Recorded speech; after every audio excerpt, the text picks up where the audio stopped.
মা মেয়ে দুজন মিলে করছিলাম ফটোশ্যুট। তারপরে ফুচকা চলে এলো, আর মেয়ে তো ফুচকা দেখে লোভ লাভ সামলাতে পারছিল না, আর আমিও খেয়ে নিলাম দু চারটে বসে বসে।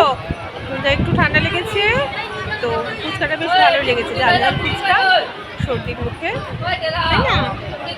তো গুঞ্জাকে প্লেটে করে এনে দেওয়া হলো, গুঞ্জার পাপা নিয়ে আসলো।